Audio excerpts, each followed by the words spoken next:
some wrinkles here and there, whether it be offensively, defensively, from a schematic standpoint. It is a beautiful day. The stands are full. You'll hear plenty of crowd noise over the course of this afternoon. A lot of eyes on this game to see who will come out with the automatic qualifier, the automatic bid from the Atlantic 10. Richmond are your defending A10 champions after winning last year's championship game over High Point. This is the second year of the competition. Two teams with a lot of pedigrees, and he went 12th overall to Saskatchewan in last year's draft and is someone who is popping up on a lot of draft boards for field lacrosse coming up as well. Yeah, I've heard from several coaches in the PLL, and he's a name that's come up quite a bit. So credit to him. And it just goes to show you, a guy from St. Joe's and A10, like, these guys can play. Game in the semifinals, and now a goal here. And he said, look, the competition that we have in practice pushes me to be great all the time. Absolutely. He's a very humble kid, grew up a big Calgary Flames fan. His dad actually a Vancouver Canucks fan, so plenty of rivalries out there. But first two goals of the game, both going to Albertans in this one. And I like this for Richmond here, because what it does is it gives you a chance not to go against that St. Joe's ride immediately off a face-off. His last game was the first game in which he did not record a goal in over 2 full seasons. His point streak lives on. He has now recorded a point in over 50 consecutive games, and we've got a protocol violation here on the face-off, and Richmond will get a third consecutive possession. This is exactly the start you want from an offensive standpoint if you're Richmond. You want to get out to a nice lead. Big with goals in both of these teams' seasons so far. Yeah, and as a defensive unit, that's something you have to be prepared for. You don't necessarily want to slide, maybe scrape, show, and replace, try and get the ball out of their sticks and stay home. It's a post-whistle face-off foul, so no infraction there. Hold is called. Face-offs were an issue for Richmond the other day. The first face-off man, Jared Chenoy, 35%, 7 of 20. Meanwhile, Gavin Tygh for St. Joe's has really grown into his role this year. For this team. So we're going to get set for the face-off here. 3-2 lead for Richmond.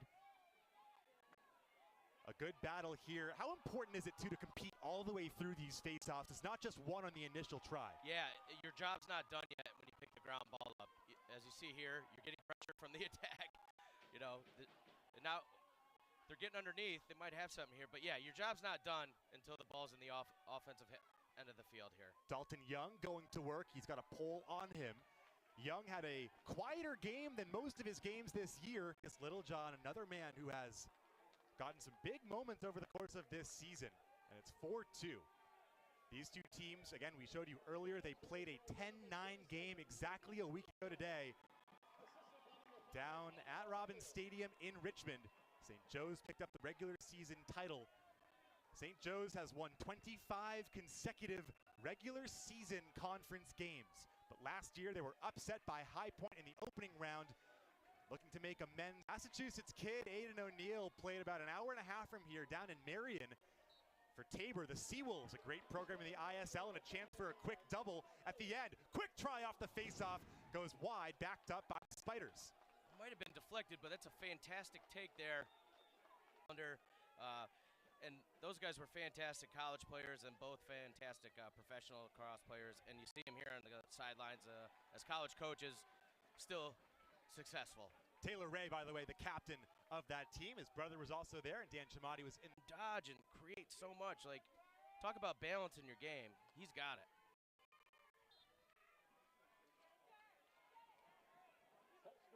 Face-off here, picked up by Levi Verch. Talk to me a little bit about the twin setup that they use, bringing the two poles up to that center of the field. Just spilled, and all of a sudden, 2 quick goals. We're back to a 1-goal game. There's not going to be a lot of separation. I know it was a 3-goal lead, but these two teams can score in bunches, and they have done so all season long.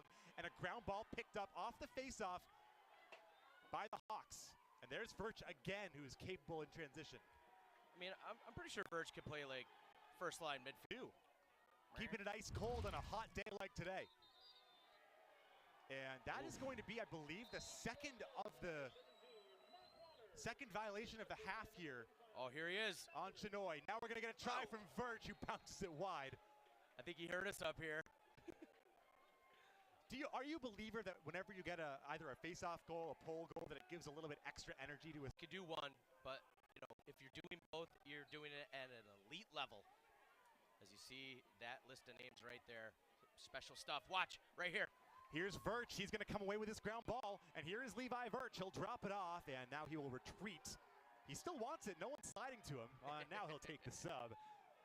It is a 4-goal run here. I-95 from the Mid-Atlantic.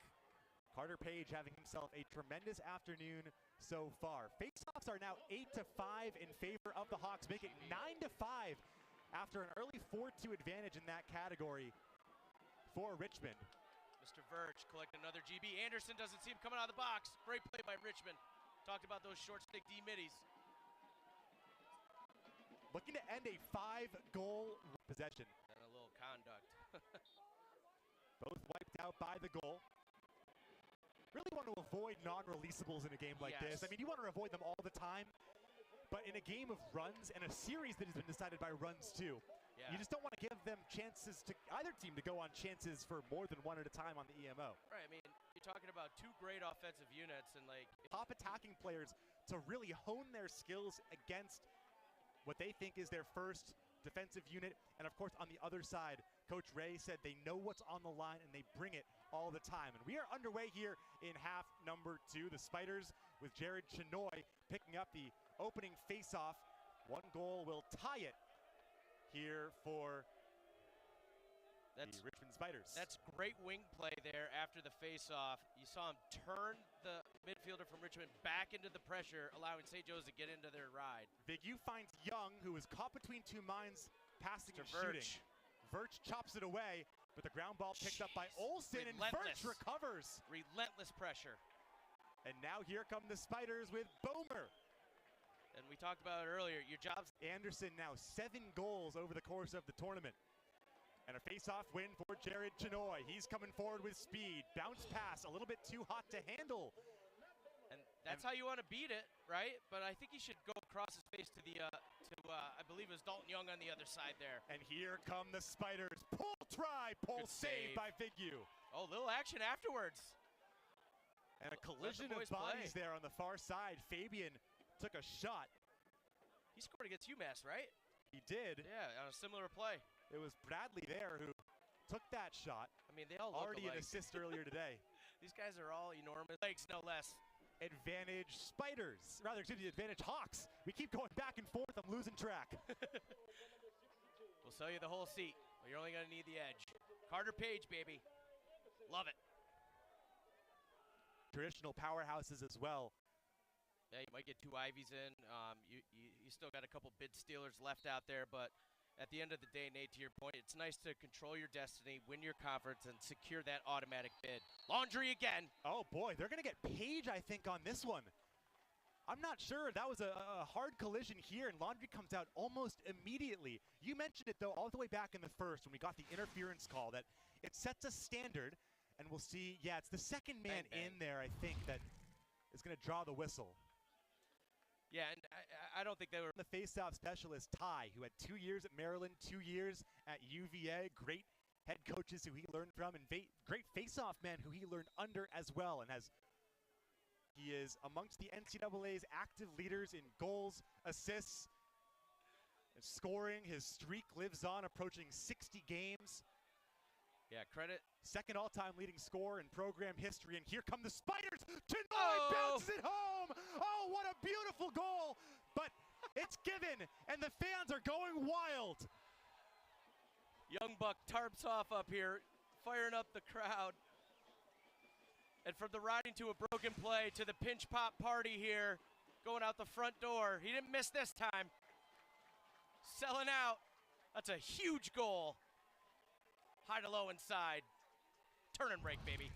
Well, he wears number 23 on his back and did a little Michael Jordan impression there, too. A little jump man, perhaps, as he flew in. Oh, momentum swing here. And we're going to get a whistle here. Oh, he moved the ball after he got the conduct. Oh, no. So explain that call. Just, you young bucks at home that are watching, if you get the call in your favor, just leave the ball alone. Let it sit as it lies. Otherwise, you give the ball right back to the opposing team, and you stop a nice run here. I'm sure he'd like to have that one back as the coaching staff relies. Otherwise, you give the ball right back to the opposing team, and you stop a nice run here. I'm sure he'd like to have that one back as the coaching staff for Richmond. He knows what he did. It's an emotional game, and controlling it is important too. Now here come the St. Joe's Hawks, and a shovel shot and a goal going low to high. A beautiful finish, and just like that, back to a one-goal game again.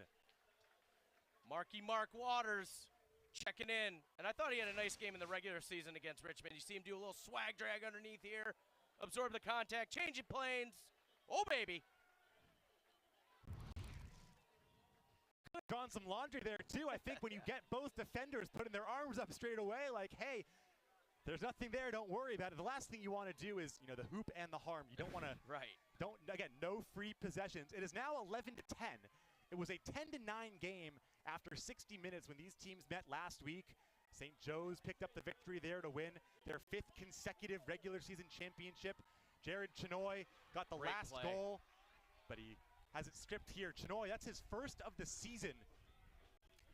You see the frustration from the Richmond sideline. You get a possession and you're kind of surveying because you know the pressure's coming. Then you come box side where it's like a volcano ready to erupt at any moment. You got to get the ball in and out of your stick, but obviously easier said than done when you got the likes of Birch and company staring you down between the lines. Anderson gets the pick from Eccleston. Couple Canadians combining. He's got a pole on him, but Anderson going to bully his way down. Tries the over-the-shoulder look. And came into this tournament again with 21 goals. That is now number 29 on the season. Back-to-back 4-goal games. Incredible. He's got 10 points in the 2 games we've played and still over 20 minutes to go. And a good hit, but what a play. Forces him out of bounds. What a play. Spectacular anticipation by Patrick Broander coming upfield, laying the hit to get the ball back for St. Joe's. And Richmond, they're trying everything they can, but you only have so many places you can go get the ball out of your stick. They won all 5 conference games. Meanwhile, for Richmond, a very challenging schedule with ranked losses to Maryland, Duke, UVA, and Georgetown before a finale to the regular season that saw them lose to this St. Joe's team. And they're looking for revenge here and a 2nd consecutive Atlantic 10 championship. They beat High Point in this game in blowout fashion last year. They are to date the inaugural champions, and you're still a champion until the belt gets taken off. You about that if you're a goaltender. He doesn't even dodge. He it's just runs. Yeah. He catches the pass, and instead of having to deke around someone, he just carries it right to the center. That's the old, might not have been the greatest pass, but you made a great pass by stepping through the door, catching it, and then obviously see if Richmond can answer. A pivotal time here. Faceoffs today, 16-10 in favor of Richmond. But this one is scooped up by Birch. Weird. Birch has been such a hoover all year long. Coming up into midfield, the defender of the year, now up to 73 ground balls on the season, which is the most for any non-faceoff specialist in the conference. By goals from right in front on extra man opportunities. That's the 2nd shot at the open net that we have seen today. We've seen goals by face-off specialists. We've seen a pair of 5-goal games. Everyone is bringing their best this afternoon on Garber Field. It is 13-12. St. Joe's looking to keep their 11-game winning streak, the longest in the nation, alive, and punch their ticket to the NCAA tournament. For the Spick, over the course of his career, began playing box lacrosse as a youngster, then transitioned to field lacrosse at the Hill School down in Pennsylvania. And as is so often the case when you're used to playing in the tight confines of box, you work your way to it's hammer time indeed. Is that the guy who brought the hawk up, you think? See what happens on this draw here.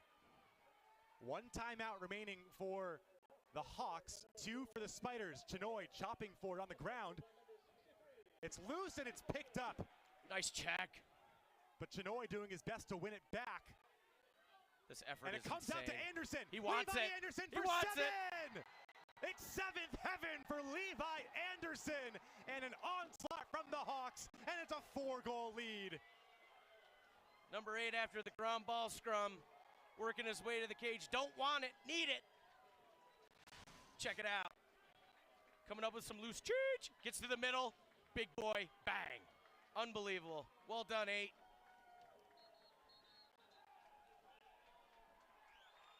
All St. Joe's right now, Nate. Timeout, Richmond Spiders. What a sequence of events here in this fourth. A 4-1. Coach Sizz here.